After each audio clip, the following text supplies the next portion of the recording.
सो 3 stages होते हैं भाई किसी भी सिंगल की लाइफ में। सबसे पहला तुम्हारा एक्सप्लोरेटरी फेज होता है कि तुम भाई एक्सप्लोर कर रहे हो मेरे लिए कौन सही है कौन गलत, मैं उसको बोलता हूँ commensalism.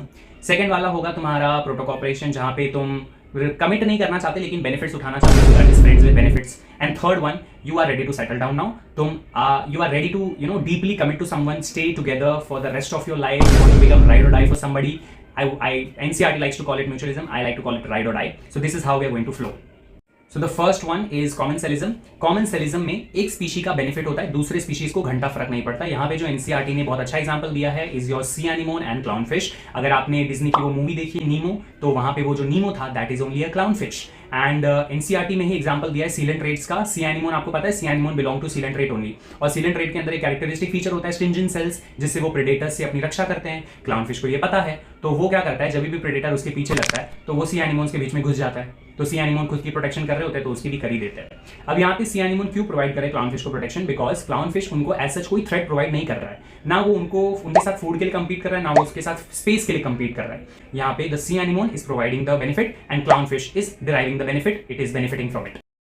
Second one is your protocooperation. Protocooperation में दोनों स्पीशीज को बेनिफिट होता है। एनसीईआरटी ने जो यहाँ पे एग्जांपल दिया हुआ है that is your C anemone and hermit crab. Now point of confusion, दोनों जगह सी एनिमोन था, कॉमेंसलिज्म में भी, यहाँ पे भी। डिफरेंस यहाँ पे है बिहेवियर का, ठीक है। यहाँ पे जो सी एनिमोन है वो अगेन प्रोटेक्शन ही प्रोवाइड कर रहा है, बट हर्मिट क्रैब क्या है ना, इट इज अ एनिमल, तो वो इधर उधर भाग सकता है, इधर उधर मूव कर सकता है। तो हर्मिट क्रैब अपने सी एनिमोन्स को उड़ा लेता है, फिर वो सी एनिमोन्स उसको प्रोटेक्शन प्रोवाइड करते हैं, और हर्मिट क्रैब जो है वो उनको एक दूसरे अलग अलग लोकेशन पे लेके जाता है। जब वो अपना खाना कुतरता है तो कुछ चीजें उड़ती हैं, तो वो सी एनिमल्स को भी मिल जाती है। तो यहाँ पे दोनों पार्टीज का बेनिफिट हो रहा है, that is why I like to call it friends with benefits. अगर आपके भी दोस्त ऐसे हैं जो आपको घुमाते हैं, आपको खाना खिलाते हैं इधर उधर ले जाके, then they are also your friends with benefit.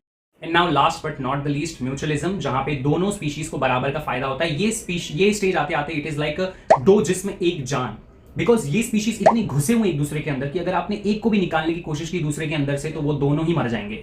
यहाँ पे जो एग्जांपल्स है लाइकेंस है, जहाँ पे एल्गा और फंगा होता है, और जो दूसरा होता है mycorrhiza which is the roots of higher plant associated with fungus, ठीक है। एल्गा में, लाइकेंस में होता है कि एल्गा खाना प्रोवाइड कर रहा है, फंगस उसको प्रोटेक्शन प्रोवाइड करता है, शेल्टर प्रोवाइड करता है, mineral nutrition absorption and all of that में हेल्प करता है। माइकोराइजा में ऐसा होता है कि फंगस रूट्स जहाँ पे डीपली पेनिट्रेट नहीं कर सकते, फंगस वहाँ पे जाता है, डीपली पेनिट्रेट करता है, वहाँ से वाटर अब्जॉर्ब करता है, मिनरल्स अब्जॉर्ब करता है। और आपको पता है फंगस के प्रेजेंट में कुछ बैक्टीरियाज ग्रो नहीं कर सकते बिकॉज ऑफ एंटीबायोटिक्स, तो फंगस एक तरह से रूट्स को प्रोटेक्शन भी प्रोवाइड करता है फ्रॉम बैक्टीरियाज, एंड बदले में जो ट्रीज हैं वो उसको सैप प्रोवाइड करते हैं, शुगर प्रोवाइड करते हैं, फूड प्रोवाइड करते हैं, ठीक है। तो ये होता है mutualism. Now during the course of evolution, जब दो स्पीशीज एक दूसरे को इतना ज्यादा बेनिफिट करने लग जाए तो वो एक दूसरे को मर्जी कर लेते हैं, अपने आपस में मर्जी हो जाते हैं। If you stayed till last, then thank you very much.